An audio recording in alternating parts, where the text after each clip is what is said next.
নমস্কাৰ বন্ধুসকল, ভাৰতৰ ৰাজনীতিত এতিয়া এটা নাম অতি দ্ৰুতগতিত ভাইৰেল হৈছে, সেইটো হ'ল কক্ৰজ জনতা পাৰ্টি। কিন্তু প্ৰশ্ন হয়, কক্ৰজ জনতা পাৰ্টি আচলতে কি হয়? এইটো সঁচাকৈ ৰাজনৈতিক দল নে প্ৰতিবাদৰ এটা নতুন প্ৰতীক? কক্ৰজ জনতা পাৰ্টিৰ কলত কিয় দেশৰ হাজাৰ হাজাৰ যুৱক যুৱতী ইয়াৰ সৈতে জড়িত হৈ আছে?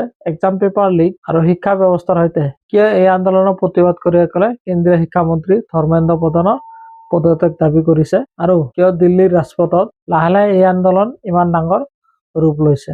আজিৰ ভিডিঅ'ত কক্ৰজ জনতা পাৰ্টি A to Z আপোনালোকৰ সৈতে আলোচনা কৰিম। ভিডিঅ'টো শেষলৈ চাই থাকিব, স্কিপ নকৰিব। ভিডিঅ'ৰ শেষত আমি আলোচনা কৰিম এই আন্দোলন কেৱল এটা প্ৰটেষ্ট নে ভাৰতীয় যুৱ ৰাজনীতিত এটা নতুন অধ্যায় হবলৈ গৈ আছে। প্ৰথম প্ৰশ্নৰ উত্তৰটো হ'ল কক্ৰজ জনতা পাৰ্টিৰ নামটো কিয় আহিল বা বাছি বাছি কক্ৰজ জনতা পাৰ্টিৰ নামটো কিয় চিলেক্ট কৰা হ'ল?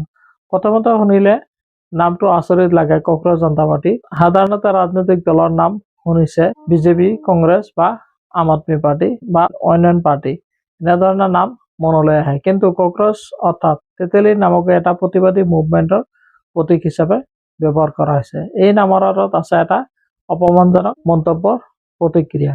আন্দোলনৰ সৈতে জড়িত যুৱকসকলে সেই অপমানকে নিজৰ শক্তিৰ প্ৰতীকলৈ ৰূপান্তৰ কৰিছে। তেওঁলোকৰ যুক্তি, তেতেলীক সহজে শেষ কৰিব নোৱাৰি। আপুনি যিমানেই বাধা দিয়ক, সিমানেই দমন কৰক, যিমানেই অপেক্ষা কৰক, ই পুনৰ উভতি আহে। আৰু এই চিম্বলটোৱেই প্ৰটেষ্ট মুভমেণ্টৰ আইডেণ্টিটি হৈ পৰিছে। দ্বিতীয় প্ৰশ্নটো হ'ল কক্ৰজ জনতা পাৰ্টিৰ আন্দোলনটো কেনেকে আৰম্ভ হ'ল? এই আন্দোলনৰ মূল কেন্দ্ৰত আছে ভাৰতৰ যুৱ সমাজৰ এটা ডাঙৰ সমস্যা, শিক্ষা, চাকৰি আৰু পৰীক্ষা ব্যৱস্থাৰ ওপৰত বিশ্বাসৰ সংকট। বছৰৰ পিছত বছৰ ধৰি বহু কম্পিটিটিভ এক্সামৰ paper leak, exam cancellation, result delay, recruitment irregularity আৰু চাকৰিৰ সুযোগৰ অভাৱক লৈ যুৱ সমাজৰ মাজত খুব বৃদ্ধি পাই আছে। এজন ছাত্ৰৰ বাবে এটা কম্পিটিটিভ এক্সাম কেৱল এটা পৰীক্ষা নহয়, সেই পৰীক্ষাৰ আঁৰত থাকে বছৰ বছৰ ধৰি এজন ছাত্ৰে কৰা পৰিশ্ৰম, পৰিয়ালৰ আশা, কোচিঙৰ খৰচ, বহু ৰাতি জাগি লিখা পঢ়া কৰা আৰু এটা ভাল ভৱিষ্যতৰ সপোন। কিন্তু তেতিয়াই পেপাৰ লিক বা পৰীক্ষা পিছুৱাই দিয়া হয় বা পৰীক্ষা